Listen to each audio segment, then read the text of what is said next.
Hey, everybody, and welcome back to the Fearless Artist Podcast. My name is Michelle Lynne, and today I am thrilled to have my new friend, Anna Trombetta, on. Welcome, Anna. Thank you, Michelle. It's really a pleasure to be here. I'm so excited. People might know you better as Opera Anna, which is how you've built up your digital presence. You have 30K on Instagram, you've got 4K on YouTube. So you've just been building over the last number of years this platform, which is initially how we connected. I found your content and I thought you were just doing an amazing job, and we've gotten to know each other a little bit. So, yeah, I wanted to have you on today to talk about your work and how you've used your digital presence to bring awareness to the opera industry Mhm. and also the role of, being a freelancer, the highs and lows of that. So, yeah, really excited to Yeah. dive in. Yeah, absolutely. So, we're both expats. You're American, you're in the Netherlands, and I'm Canadian. So, tell us a little bit about how you got here and the initiation of Opera Anna. Yes, I've been in the Netherlands for almost 15 years. In August, it'll be 15. So that's about half of my life coming up on it. You can do the math for how old I am. Wow. I'm not going to say it out loud. Yeah, I moved not for the singing specifically, but my mom had a job here and I moved with her for a year. That was the original idea. Coming from Houston, Texas, I really didn't wanna move because I had just started at the high school for the performing and visual arts in Houston, um, which for anyone who doesn't Okay, know, well, that's where Beyoncé also only went for 1 year, so we're basically twins. oh, cool. There you Yeah, go. and I really wanted to go back. I'd had a really rough time in middle school, and this was high school now, and I loved it, but, I ended up loving Holland more. I stayed. I ended up going to the Royal Conservatory of The Hague for my bachelor and, then the Conservatory of Amsterdam for my master. And it's sort of just, it was never a conscious decision of like, "Oh, I'm gonna spend my life here now," or like, "I'm gonna be here for a longer period of time." It was just kind of like, "Alright, well, I'll finish high school," and then after getting the quote for Boston Conservatory and what that would cost, I was like, I think I'll stay," you know? I think I'll go Yeah. this route. Yeah, yeah, yeah. And it just sort of snowballed from there, and now I'm Good engaged to a call. Dutch guy, so it's gonna be a couple more years, I think. Congrats, by the way. That's Thank recent, I you so know. much. Yeah, yeah, yeah. I think it's only been, like, 3 weeks or something. We were on vacation, and he questioned. It's very, very nice. He puts up with me singing opera in this little studio that we have, so I think he's a keeper. Well, then he's definitely a keeper. Um, and Opera Anna, yeah, I mean, that sort of came out of COVID. It was something that I've been wanting to do for a really long time. I had this idea of like, I don't see a lot of things on YouTube specifically that even I, as an opera singer, want to watch. There are a lot of, very, let's say, serious interview things or things coming out of theaters where they're explaining the music and all that type of thing, which is nice, but it's actually quite geared towards people who are already in the industry, I feel. It's not sort of reaching across this boundary, for lack of a better word that people tend to have with classical music.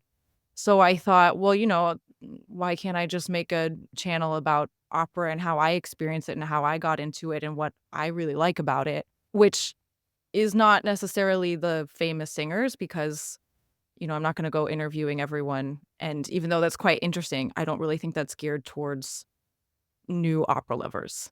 I don't think that's how we're gonna grab people. Okay. So, yeah, so I I mean, it's kind of cringe going back to my first videos. I did, like, a day in the Oh, life, man. and, I would love to do another day in the life, but it's sort of like my days are all so different. One of the first Aria Explained, as I call them, that's sort of now what my content is geared toward the most, is just, like, explaining an aria, and I try to do that with the help of any pop culture references that I can find, any sort of fun facts or something funny about it, and also trying to put myself in the shoes of someone who's hearing about this story or, this sort of the story or these singers or whatever it is for the first time, and in that way, keep it a little bit more grounded because I think as opera singers and as classical musicians, we get so out of ourselves in terms of how amazing it all is, and then we start telling it to someone else, and you're talking about this story that's hundreds and hundreds of years old, and it sounds kinda ridiculous. The very first time you hear it, it seems a bit ridiculous, so I try to bring that layer of self-reflection into it, but at the same time, bring this, profound respect that we all have for the art form and for the singing and for the music. Um, and bring that across as well. So it's this very sort of fine line of like not taking myself and opera too seriously, but also trying to still give that to people. I think what you're doing is so important because to me, I view your content as educational. And if we want to talk about bringing new audiences in, I think you're functioning as a bridge to someone who has zero context, as you're saying, for the first time that they would experience this. They don't know this little bubble that we are very familiar with. They didn't study this, they don't know the Mhm. history. So when you can function as this bridge, this liaison between someone who is completely new, this is what we do, this is how you can relate through these pop cultural references that they already Mhm. know. That brings people in and they can feel more connected and then maybe more open to coming to a show. Yeah, I mean, I would hope so. The stuff on Instagram as well, it's only recently sort of just gotten completely crazy with the 20 what is it, 29.3 or something that I'm sort of stuck at now, but, I mean, it's an insane number, right? Like, it's just insanity. I was so excited for you because I started following you and you were sorry, you were at, 5K, and then Okay. now, yeah, you're saying 29.3 thousand followers for everyone listening. Yes. Yeah, I mean, I was, I started out like anyone else on, Instagram, doing those sort of like trending audio things and trying to bring it into the niche, and interesting that you don't really see so many of those anymore, which is kind of interesting to me, but, and the thing that just exploded my account was this reaction video that I did, and everyone can have their opinion on reaction videos, it's all fine, but, I got like 25,000 followers from this one reel, um Oh my gosh, that's wild. Yeah, for everyone listening, can you describe what the video Right, was? so it's this video of, Sabine de Veije, I don't know how to pronounce her last name really, um, but, color to her soprano, she was singing the doll song, so Olympia's doll song from, Les Contes d'Armand, and I decided to how did I do this? One of the things that I hear a lot from people is like, "Oh, opera's so boring," right? Like, I can't connect, it's boring, Mhm, mhm. and so I put that above it and said, "Opera is boring. How can you listen to opera? It's so boring."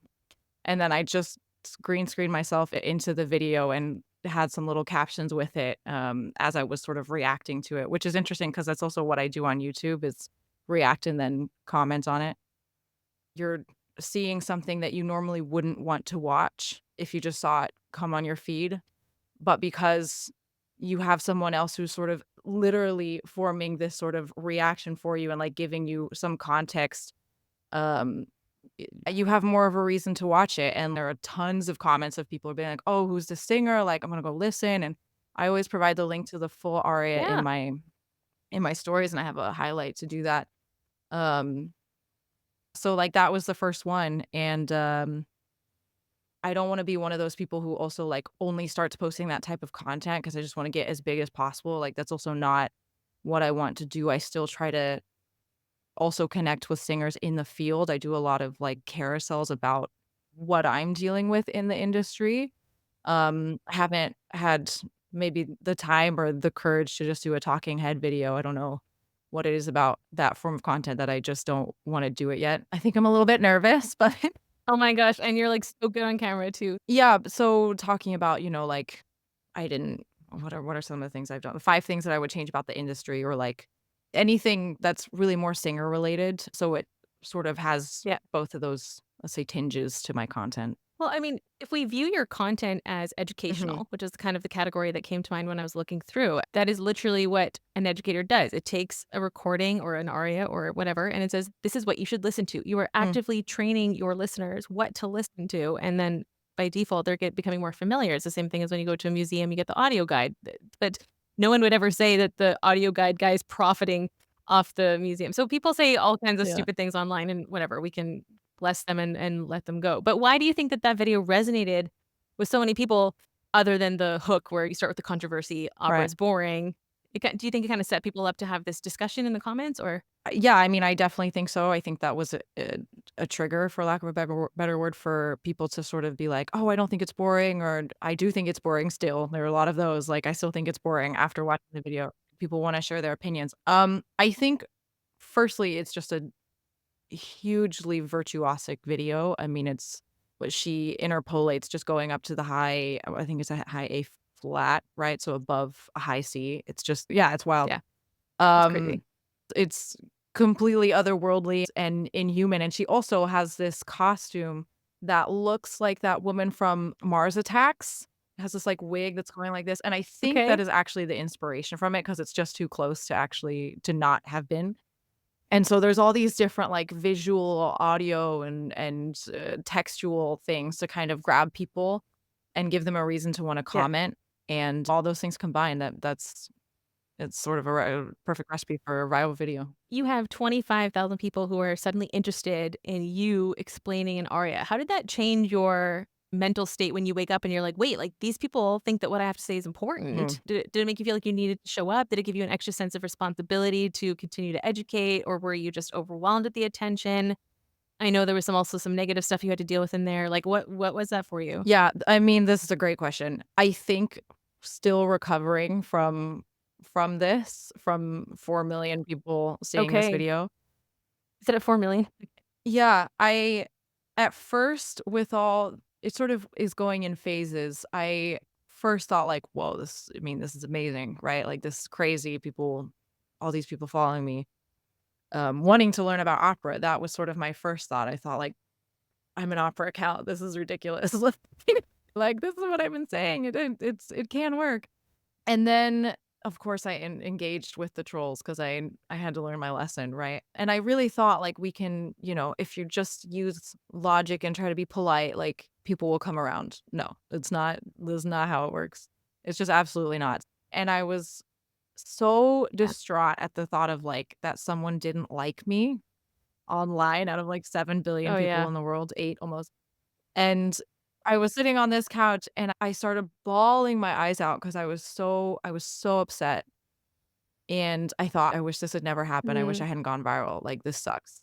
This Mhm. sucks," Mhm. right? I'm so sorry to hear that, yeah. Well, I stopped looking at the comments after that because I was like, "I don't really need this in my life." Yep. If I didn't hide Yep. them or hide the comments or block it either because I was like, "What's the point of this?" Like, it already had an effect on me. Mhm. I gotta say, maybe I should join the Fearless Artist Mastermind because I'm a little nervous to post now.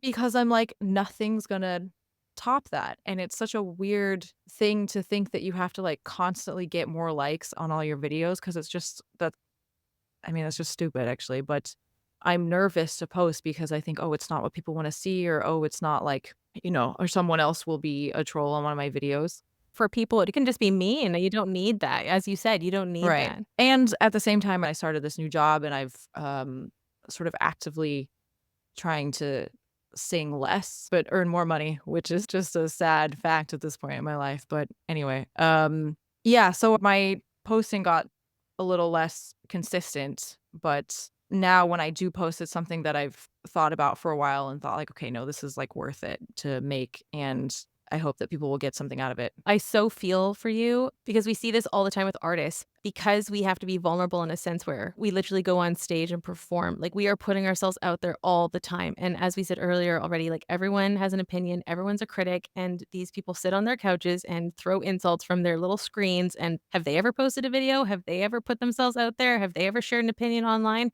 No, because they don't have that bravery. They don't have that motivation to educate audiences. I mean, I think your vision of the channel is so beautiful, and Brené Brown tells a very similar story, probably you've heard it, when she did her first viral TED Talk, and she woke up to a ton of hate comments about her size and about her parenting, and she said she had this vulnerability hangover, Mm. and similarly to what you described, she went and ate, like, a jar of peanut butter on her couch and was Oh, like, "I'm yep. never putting myself out there again." And then she found this Theodore Roosevelt quote, "The man in the arena," where it's in, "The critic is not the one who counts, but the one who is face down, his face is marred with blood, sweat, and tears, and he's in the arena bleeding." And when I first started working with my life coach, that was what we talked about a lot. Like every night that we put ourselves out there, we are in Mhm. the arena and we've got eyes on us, whether it's a live show, whether it's putting a video online. Like I've never had that type of virality. So I don't know how you feel with 4 million views, but I can imagine that when you feel like all these eyes are on you, you put your Yeah. neck out and you were brave. And now you have to kind of say, like, okay, well, here I am. And people are going to say what they want to say. And I can totally understand that it took some time to recover and also like what is real life and Mhm. what's not. Those people have they should not have any bearing on your life because they have no Right. relationship with you. and you should be protected. But because we're putting ourselves on these public platforms, unfortunately, anyone can comment anything. So, yeah, I have another a friend of mine, a harpist KT. She went viral during COVID. She now has 2.5 million on TikTok followers. And she discussed a lot about how to deal with these nasty comments, the trolls. I asked her, like, what are your strategies? Because people make comments on her playing face. They make comments on if she doesn't look happy or if she doesn't do something, and it's like people forget that you're human Mhm. sometimes, I think, when you become, like, an online persona. So, yeah, I just wanna commend you for, Oh, like, putting yourself out there, and I think the mission of what you're doing is so beautiful, and I can understand why you would be hesitant to, like, do it again because you're like, "Well, what did that get me?" right, You know? and I think, so a couple things. First of all, I have that quote, that Theodore Roosevelt quote, in my wallet. I carry it around with me because it was something that my brother, during Christmas or something when I got to see him, I had sort of shared what I was going through, and he showed me this quote, and I just started crying, right? Like, it's just it hits you right in the feels every time, and it's so profound. It's such a profound quote. If anyone has not heard this quote, like, please go listen to it right now or read it. Secondly, the dealing with the people who have no bearing on your life, like, are doing nothing and just spitting out vitriol, right? And for some reason, those are the ones that come in that hit you the hardest, right? You have, like, a Yeah. 1,000 comments being like, "This is great, thank you so much," and, like, regular DMs from people being like, "I love what you do." Like, anytime I'm sort of like, "Guys, I'm not feeling so great," like, someone said something mean to me, I have a ton of DMs from people who were saying like, "No, this I love what you do, like, please keep going. I love learning about singers from you. I love, like, all these things." But then we fixate on the one negative thing, and it's evolution really needs to fix Mm. this in our Yeah. brains really quick because I'm sick of this. I've never done it myself, but I really love it when creators kind of embrace the negativity, right? So they'll take a comment and they'll sort of Mhm. just lean into it as a way to, I think, a way to process it themselves. Even at the other side of it, it could help the art because you're not thinking about what it looks like. You're only thinking of pouring your soul into it. Um, to give people Yeah. an example that's not related to singing at all, I was watching a video of the guy who plays Gollum, so the actor that plays him, and he came up with his voice, right? And he did the audition with all the movements and the facial things and all this stuff, and the narrator was saying like, "Well, you might wonder why he's making all these faces even though it's just a voice. He was just auditioning for the voice." And I was like, I'm not wondering that at all because that makes total sense. Like, Yeah. Of course. you have to be in it fully to be able to do it. Yes. Well, whenever I struggle with things like this, I always look at people who are ahead of me, and, like, Taylor Swift, I reference her all the time, but, hello, like, the Reputation album came out of the whole Kanye mess. So, there are other people who have faced horrible backlash like this, and it has made me extremely like, I will now actively defend people on Instagram. Like, one of my favorite comedians, Double Dutch, I'm sure you know him, Yeah, Derek Mitchell. absolutely. Somebody made a comment on his video, and I was just like, "Oh, yeah?" Like, I said they were like, "Oh, your English your Dutch isn't great." And I was like, "Oh, how's your English?" Because they were clearly a Dutch person. And then somebody else was like, "Oh, what's with the snapback?" And I'm like, "Well, where's your content? Where's your video? Where are you going on a national sold out tour?" Like, artists have to be vulnerable, and it is one of the parts of our job, and we never talk about this. And so everyone has to learn how to kinda navigate it in their own Mhm, way, and that's why I just deeply appreciate the work of Brené Brown or other content creators who have kind of learned how to create this hard mhm. shell, I think. And as you said, I mean, you coped by not reading the comments anymore. You engaged until you saw that it was pointless. It sounds like you chose some really good strategies to kinda get yourself out of I mean, this. someone also commented that like, "Wow, this opera Anna is a saint because I would be going off on all these trolls," and I was like, "That is not how anyone has described me ever." Like, I'm a quarter Italian, and that comes out in, like, everything that I do, especially, like, dealing with people. I mean, people say it's because I live in Amsterdam, but I'm like, I was always like this when I go biking and stuff that I'm, like, yelling at people. My boyfriend's like, "Anna, just, like, no." I get it. Yeah, and the thing about being vulnerable is I really had to learn what that meant for myself as a singer, not even, like, before I had any type of presence on Mm. social media. I had to learn how to open myself up to the music and to an audience. Like, before, I was the hugest people pleaser on stage, just gigantic, and, you heard it in my singing, it was just not interesting, and I think this idea of being an artist and being vulnerable it has nothing to do with technique, but it is technique, if that makes sense. So you're not gonna learn it by yawning more and getting your larynx to go down a little bit more. Like, it has to be this, like, soul crushing vulnerability that you can only learn by, like, knowing exactly who you are, or at least doing the work to learn who you are. And what you wanna say with the performance. Right, yeah, I wish we did this more, or we explored it more in conservatories, or at least, the conservatories that I went to explored it more. I was studying with someone outside of it, and he really taught me what it meant to be an artist in that sense. Um, Mm, and it's mhm. scary as hell, but, like, not to make it scary or anything, I would try and sing a note, right? When I just started doing the work, because you start to access all these parts of yourself that, you didn't know were there, and, like, maybe you're touching on some traumatic little pockets that have been there for a while, and I tried to sing one note, I would just cry. I would just cry trying to work Mm, through it, mhm, and mhm. yeah, I mean, it's a lifelong thing as well, so we never fully get there, and being vulnerable is not a destination, right? It's continuously trying to be yourself, which is for some reason so Yeah. hard.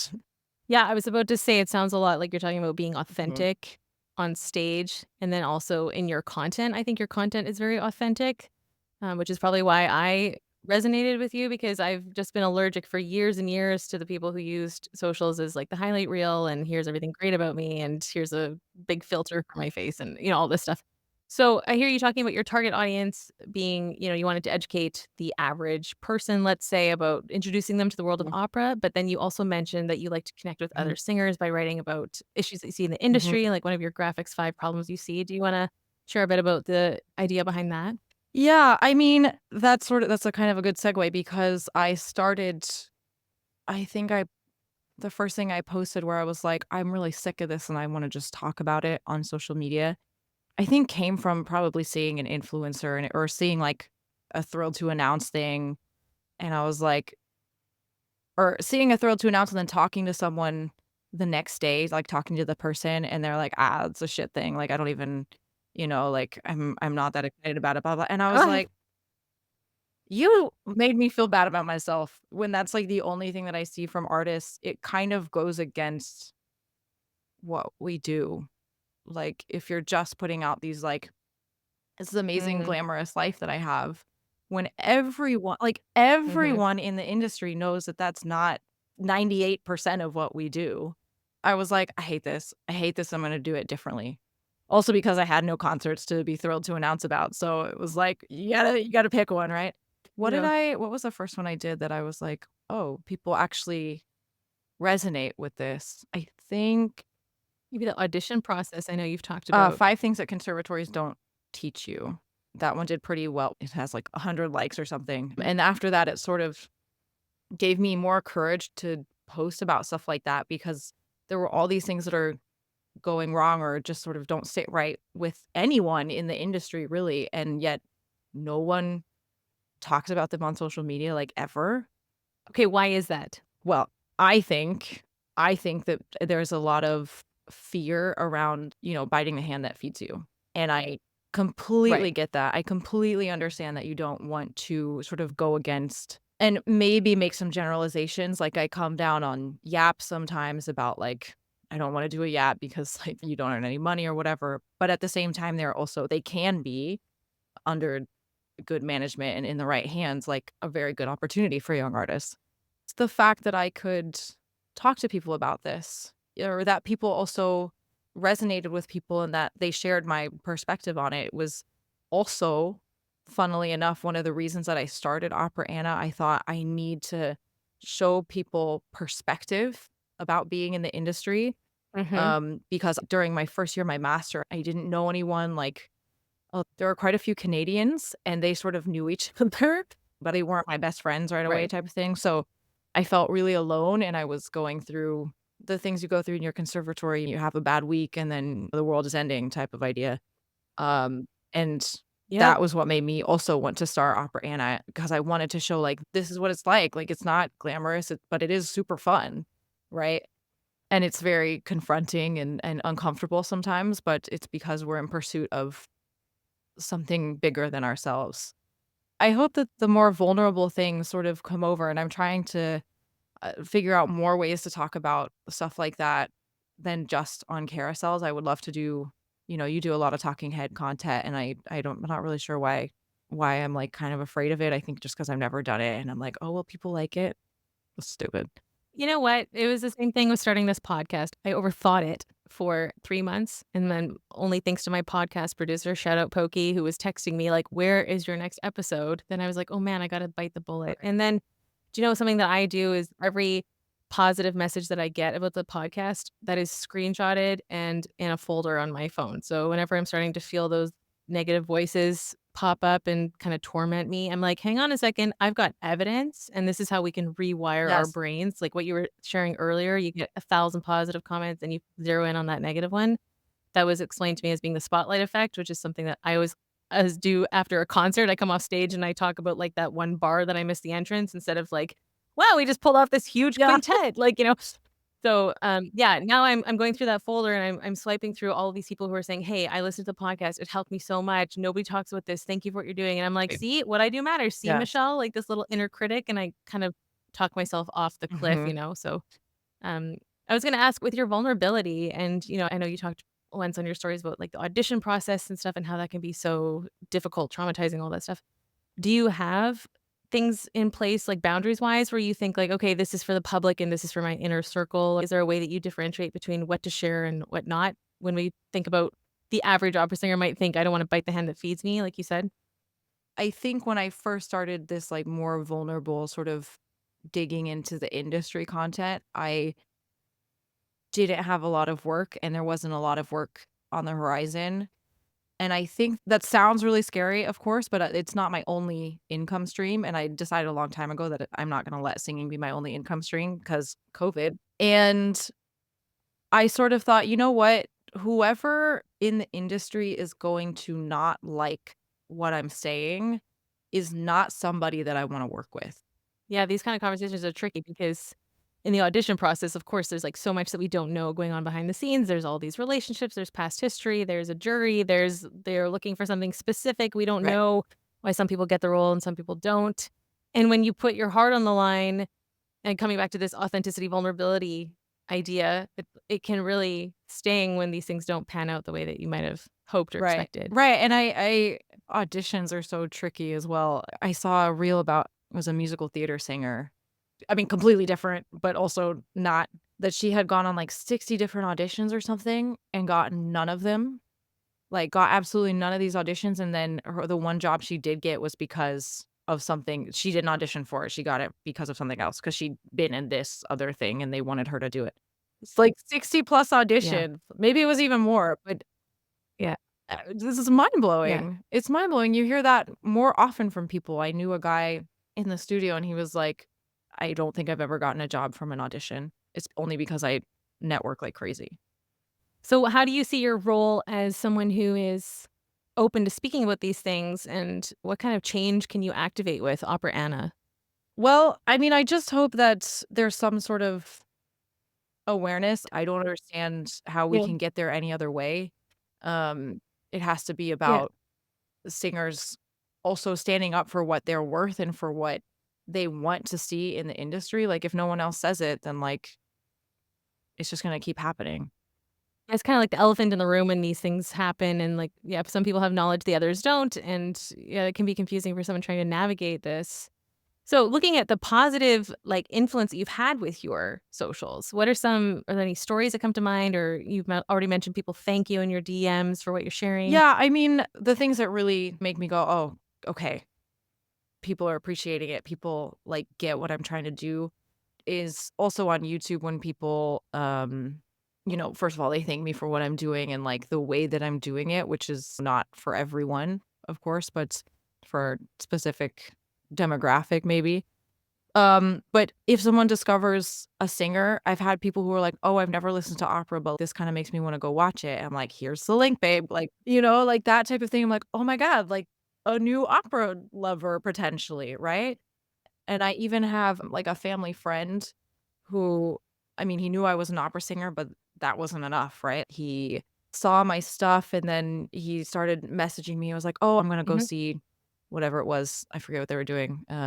He went and saw it, and he wanted to, like, tell me about it, that he went to see it, and I was like, "Amazing, amazing," and the furthest person from opera that you could think of, and both knowing me and my content got him to go see it, and I see just a lot of instances of that, of people, like, in my DMs either just wanting to go discover a new singer, not just Yeah. new opera lovers, it's also about these singers that have sort of been forgotten as well. Like, I try to, when I can, get singers that are not in the industry right now because they do their own promoting in a sense, like, they don't really need me to do that for them, and I can if I really want to, but I would love to also know where we came from type of thing, right? And we have, like, Callas and Yeah. Pavarotti and Corelli and a couple of other people that are, like, straight off the top of the head names that we can go through, but, there's a lot of other singers that we can discover, and I'm constantly discovering them, right? Like, there's just countless, countless names that have something and had something to offer to the opera world, and to just forget them even though they're laid out for us on the internet is such a shame. So in this way, I really see you as like an advocate for the opera industry. You're advocating for the art. You're bringing awareness. You're educating people. You're educating new audiences. And if we think about the typical influencer these days, where they're like selling beauty products, and this is what theaters should be hiring people to do, like hiring content creators in a serious way to like, we're going to pay you to make content about opera, not even promoting necessarily the theater, but just in general to get people, and then you can always tie it in with a strategy to like what's coming up at that local theater or whatever, but you really do have examples of people who have gone to see a show because of Yeah, you.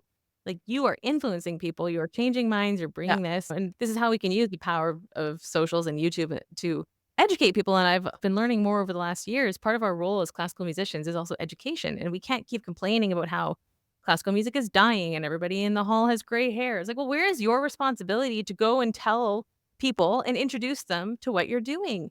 I mean, I know little to nothing about cycling, and I have a really good friend, and he's racing in the national trials of the Netherlands. And every time I follow his content, I get really excited and I pay a little bit of attention. That's the same kind of example as people who have no idea about opera, classical music, and we can introduce them through our content, lower the bar, and say, this is what it would be like if you came to a theater.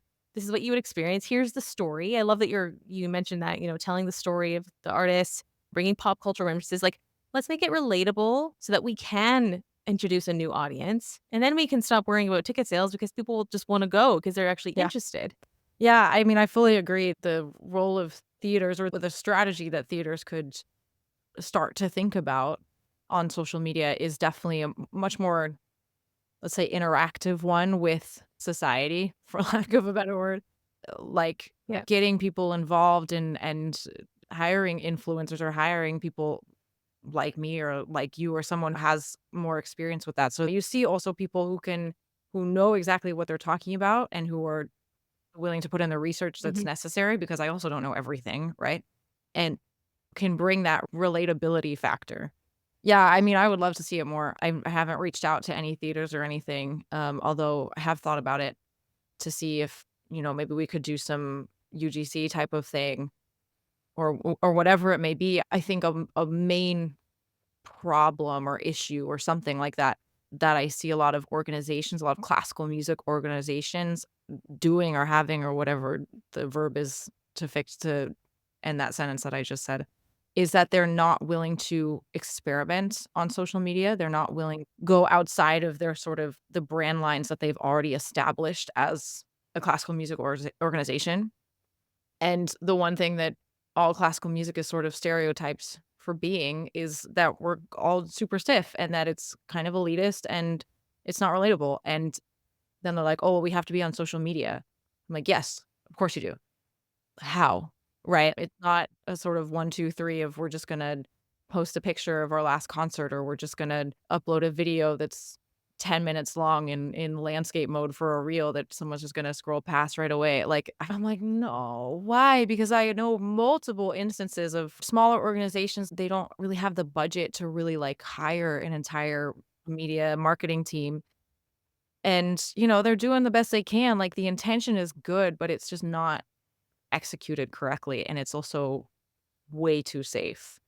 It kind of makes sense to me that that's what happens on social media, because I think it's also what happens in the industry itself, that we're super safe.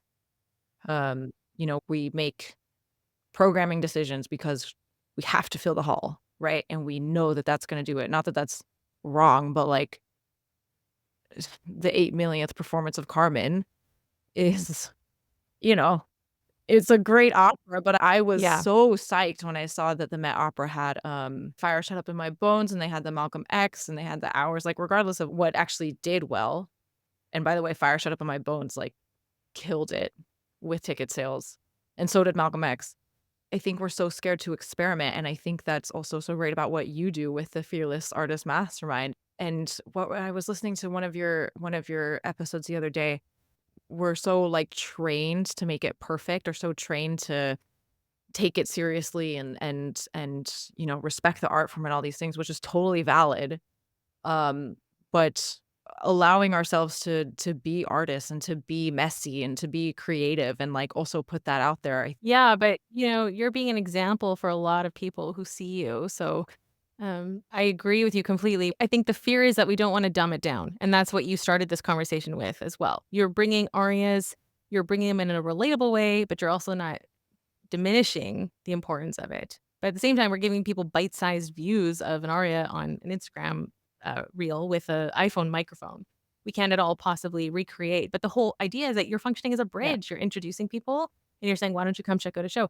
I think it would be amazing if you were on, like, staff at 3 or 4 theaters, and you look at their upcoming 2024-25 season, and you say, "Okay, you've got 5 productions coming up. I'm gonna create a series of content reels about this show, educate people, talk about the characters, and then bring in the views and then send DM every single person a ticket link with 10% off to their very first opera." I mean, there's, like, so many strategies you could put behind getting content creators out there educating in a way that's relatable to people and introducing new audiences. Absolutely. We've covered so much. I mean, this has been so great. I hear the future of Opera Anna. Do you have any couple quick thoughts about how you would like your platform to grow or evolve or I have so many thoughts. Yeah, I mean, well, first off, I would love to get Opera Anna on YouTube and Instagram much more consistent. I mean, it's a one woman show back here, and there's not a lot of money coming in from it or something. So it can't really sustain itself. So, like I said, I have this other job that I started that I in social media, by the way, helping organizations figure out their social media. Yeah, I would love to get like once a week videos up. Love to be more consistent. I would love to also branch out from the Ari explained and talk about more, let's say, things in the industry. So exactly what we've sort of been talking about, like get that into video form on my channel. I flirted with the idea of starting a podcast with a friend of mine, and then that was before I had the job. Um, I would still love to do it. This would be like Opera Anna is basically full time, if not, I don't know. I have a few days to commit to it, if not full time. I would also love to collab with theaters. I think it would be such a great opportunity to be able to, like, go to theaters and possibly do a longer form video plus little small ones to either talk about the theater, talk about their program, and just bring an Opera Anna spin to it if they're open to that. well, they're gonna be open to it if you can show that you'll bring in new audiences and ticket sales, right? So, yeah, I mean, I see you have so many strengths, you've got, like, of course, your singing training, but you're a communicator, you've got the video editing, you've got the Mm, social media. I mean, this is the kind of full package deal that we want our musicians to know about too, like developing your other skill sets and strengths, because then by default, you position yourself yeah. in the market. You're not just another singer. You're a singer who has some ideas, you have thoughts, you know how to articulate yourself. I mean, for sure, a podcast is a great future avenue for you too. I know so many singers are probably listening to this whole episode feeling, like, cathartic, They're like, "Oh, this has been a release for me." Yeah, I see a lot of big things coming for you, and Yeah, I would love to just say to anyone listening, like, it took me a really long time to start Opera Anna because I was so scared. I was so scared that people were going mm, to judge me or think that I was less of a singer because I was doing something not related to singing, and I think it's changing now. I think that's not necessarily the sort of gray cloud hanging above conservatory students as I felt it, and I hope if you do feel that cloud hanging above your head that you take Opera Anna's advice and just ignore it and do it anyway. It's brought me a lot of new friends. It's brought me a lot of joy. It's brought me a lot of skills. I had to learn how to video edit, which if you met me before I was Opera Anna and I started Opera Anna, like not a chance in hell. It was not a thing.